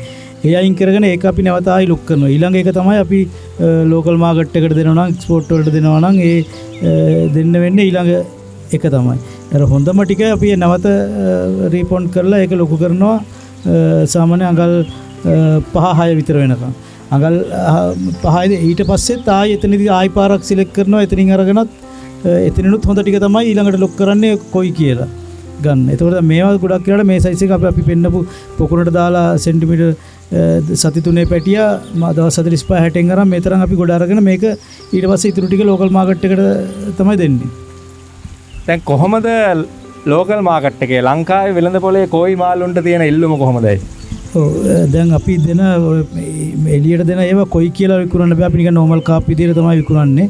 ඊට පස්සේ එන තෝරන සිලෙක්ට් කරන ස්ටෙප් දෙකකින් සිලෙක්ට් කරන හොඳම ටික තමයි කොයි විදියට යවන්න වෙන්නේ. ඉතින් ඒතර ඒක තමයි ඒකට තමයි ලොකු මිලක් වෙන්නේ. සාමාන්‍ය අඟල් 5 6 8 අඟල් 12 අඩි 2 ඒ තරම් ලොක් කරන්න. ඊට පස්සේ එතනින් හොඳම ටික තමයි එතනින් එහාට ලොකු වෙන්නේ. ඒවා තමයි වටිනාකමින් වැඩි වෙන්නේ. එතකොට විදේශ වෙළඳ පොළට කොහොමද මේගොල්ලන් මේ සයිස් වලින් මෙවනවද ලොකු කරලා ඉල්ලනවද? ඒක මෙහෙම එක එක බය ඉල්ලන ප්‍රමාණය අනුව සමහරක් වෙලාවට ගොඩක් අය සෙන්ටිමීටර ගණන් සෙන්ටිමීටර 5-6 මාළු ඉල්ලනවා. සමහර සෙන්ටිමීටර 10-15 ඉල්ලනවා. 20-25 ඉල්ලනවා. ඒ ඉල්ලන සයිස් එක බය ඉල්ලන සයිස් එක අනුව තමයි මෙහෙන් මේ ඒ මාළු සිලෙක්ට් කරලා යවන්නේ. දැන් දෙස් විදේශ වෙළඳ පොළට මාළු ඒ විදිහට තමයි නිකුත් වෙන්නේ. මේ මාළුන්ගේ වෙළඳ පොලේ මිල ගණන් තීරණය වෙන්නේ වැරයිටි එක අනුවද සයිස් එක අනුවද? ඔව් ගොඩක් වෙලාවට වැරයිටි කරනවා. මම ඉස්සර කොයි විශේෂ ගත්තොත් ඒවයිදි වැරයිටි කොයි අනුව තමයි මේ මිල තීරණය වෙන්නේ. ඒ මාළුවගේ පිහිටන කලර් එක ඒ වැරයිටි එක අනුව කොයි එකාගේ මිල තීරණය. අනිත් ඒවා එහෙම නැහැ. සාමාන්‍යයෙන් ලෝකල් මාකට් එකේ ඒක පොදු එක මිලකට යන්නේ. අපි වීඩියෝ එකේ අවසානයට යන්නට හදන්නේ. ශක්තියේ අද දවසේ Tamanගේ කාලය වටිනා කාලය මෙතුමාගේ මේ දැවැන්ත ව්‍යාපාරය පසුපස්සේ ඔහුට ව්‍යාපාරය වෙනුවෙන් වැය කරන්න තියෙන කාලේ අද ඔබ වෙනුවෙන් අප වෙනුවෙන් ඔහු ලබා දීලා යම් කැපකිරීමක් කළා. ඔහු සමග වක්කර ලයිෆ් කණ්ඩායම එකතු වෙලා ඔබට කොයි කාෆ් මාළු බිත්තර දාන තැන ඉඳලා ලොකු කරලා වෙළඳ පොළ දක්වා යවන ගමන පිළිබඳව සමාලෝචනයක් සිදු කළා. අපේ සාර්ථකත්වයේ ප්‍රමාණය මෙතුමාගේ ව්‍යාපාරයේ සාර්ථකත්වය නෙමෙයි මේ වීඩියෝ එකේ සාර්ථකත්වයේ ප්‍රමාණය ඔබේ අදහස් කමෙන්ට්ස් විදිහට අපි බලාපොරොත්තු වෙනවා. පල්ලෙහෙන් කමෙන්ට් තීරුවෙන් කමෙන්ට් එකක් විදිහට දාන්න ඔබට අපි ආරාධනා කරනවා අපේ වීඩියෝ එක පිළිබඳ ඔබේ අදහස්.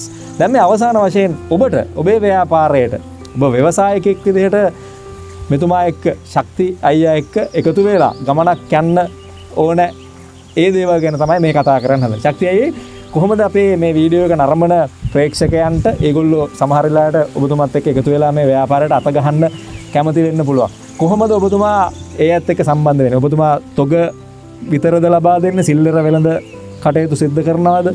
කොහොමද මේගොල්ලන්ට ඔබතුමාගේ සේවාව ලබා ගන්න පුළුවන්? දැනට අපි කොයි වර්ග ඉන්නවා ඕන සයිස් එකක් ඉන්නවා අපි ගාව. අඟල් 3-4 ඉඳලා අඩි 2-2.5 වගේ සයිස් ඉඳලත් ඉන්නවා කොයි වර්ග. ඒවා ඕන එක්කෙනෙකුට මං කිව්වා වැරයිටි අනුව ෂෝවා, හයි උත්සුරි, කී උත්සුරි, ශිරෝ උත්සුරි, කොහකු ඒ වගේ වැරයිටිස් දැනට අපි ගාව ඉන්නවා. ඒක එක එක්කෙනාගේ තියෙන ආර්ථික මට්ටම අනුව අවශ්‍ය ප්‍රමාණය ලබා ගන්න පුළුවන් පොඩි සයිස් එකේ ඉඳලා ලොකු ඒවා දක්වා ඉන්නවා. ඊට අමතරව තොග කරන අයට අපිට පුළුවන් මේ ලෝකල් මාකට් එකට ඒ කියන්නේ ඒවා අපි කොයි කියලා නෙමෙයි නිකන් නෝමල් කාප් හැටියට දෙන්නේ. තොග වශයෙන් දෙන ඒවා තියෙනවා ෂොප්ස් වලට. ඒ අයට ඕනනම් කතා කරලා අපේ නම්බර් එකට ඇවිල්ලා බලලා ඕන විදිහට Tamanට කැමති වර්ග සිලෙක්ට් කරගෙන ඕන එක්කෙනෙක් ඕන මාළුවේ කල්ලලා දීලා ඕන ඒ මාළුන්ගෙන් ප්‍රමාණය Tamanට කැමති මාළුවා තෝරගන්න හැකියාව තියෙනවා. ඔබතුමාව සම්බන්ධ කරගන්න අපිට ඉස්සෙල්ලාම දුරකථන අංකයක් ලබා දෙන්න. මගේ දුරකථන අංකයට කතා කරලා 0775යි 125යි 880 0775යි 125යි 880 ඒ නම්බරයට කතා කරොත් අවශ්‍ය උපදෙස් මොන හරි ගන්න පුළුවන්. ඔබතුමාව ඇවිල්ලා හම්බ වෙනවා නම් කොතැනටද එන්න ඕනේ? අපේ ෆාම් එක තියෙන දියගම හෝමගම දියගම මහින්ද රාජපක්ෂ ග්‍රවුන්ඩ් එක තියෙනවා. ඒ ග්‍රවුන්ඩ් එක කිට්ටුවට එල්ල ඕන තරම් මාළු ෆාම් එක කියලා හෙව්වොත් හොයාගෙන එන්න පුළුවන්. ඒ වගේම Google එකේ නියොන් ෆිෂ් ෆාම් දියගම කියලා ගෙව්වොත් ඒත් Google එකේ හොයාගෙන එන්න පුළුවන්. දැන් ඔබතුමාව දුරකථනයෙන් සම්බන්ධ කරගන්න ඕන. ඔබතුමාට විමසීම් වලට පහසුම වෙලාවක් මෙයාට මතක් කළොත් මේගොල්ලන්ට යම් ගැටලුවක් මාළු සම්බන්ධයෙන් ඒගොල්ලන්ගේ ව්‍යාපාර සම්බන්ධයෙන් අහනවා නම් ඔබතුමාට පහසු කොයි වෙලාවටද? ගොඩක් වෙලාවට ඉතින් හවස 5න් පස්සේ වගේ කතා කරනවා නම් ගොඩක් හොඳයි. අනිත් වෙලාවට අවුලක් නැහැ. ඉතින් මේ විශේෂ වැඩක් නොතිබුණොත් ඉතින් ඇත්තටම ප්‍රශ්නයක් නැහැ කතා කරලා. ඉතින් අද දවසේ මෙතුමාගේ වැඩ රාජකාරී පැත්තකින් තියලා අපේ කටයුත්ත වෙනුවෙන් ඔබට මේ මාළු සම්බන්ධ තමන්ගේ වෘත්තීය අත්දැකීම් බෙදා හදා ගන්නට ඒ ලබා දීපු කාලය සම්බන්ධයෙන් මේ දුරකථන ඇමතුම් වලටවත් එතුමා උත්තර දෙන්නේ නැතුව සයිලන්ට් කරමින් මේ ලබා දුන්නු කාලයට අපි වක්‍ර ලයිෆ් කණ්ඩායම ස්තුතිය පළ කරනවා සහ ඔබ වෙනුවෙන් වෙන් කරපු මේ කාලයට ඔබේ වටිනාකම ඔහුට අර එතුමා කියපු වෙලාවල් වල අමතලා ඔබේ වෘත්තීමය අවශ්‍යතාවලට කතා කරලා ඔහුත් එක්ක ඔහුගේ දැනුමෙන් ඔහුගේ අත්දැකීම් වලින් ඔහුගේ මාළු සම්බන්ධ ඒ වෘත්තීවේදීත්වයෙන් ඔබේ ව්‍යාපාරات දියුණු කරගෙන අපේ රටේ ආර්ථිකය ගොඩනගා ගන්න හැමෝම එකට එකතු වෙමු කියන ආරාධනාව තියෙන තින් අද මෙතුමාගේ මේ ආයතනයෙන් සමුගෙන යන්නේ මෙතුමාගේ ඊළඟ පරම්පරාවට ඊළඟ වීඩියෝ එකෙන් ඔබ ආමන්ත්‍රණය කරන්න එන පොරොන්දුව පිට. ඉතින් සමුගන්නවා අවසාන වශයෙන් ඔබේ ආදරණීය ඉල්ලීමක් කරනවා මෙවැනි වීඩියෝ මෙවැනි නිර්මාණාත්මක මාළු කලාවේ වීඩියෝ නරඹන්නට subscribe බටන් එක ක්ලික් කරලා සීනෝ බටන් එක ක්ලික් කරොත් ඔබට පුළුවන් දාපු ගමන් මාළු සම්බන්ධී සුරතල් මත්ස්‍යයන්ගේ ලෝකයේ අලුත්ම තොරතුරු බලන්නට. ජය වේවා ඉතා ඉක්මනින් නියොන් ඇක්වා ආයතනයේ ලස්සන තවත් වීඩියෝ එකක් මෙතුමාගේ පුතාගේ වීඩියෝ එක ඉක්මනට හමු වෙමු.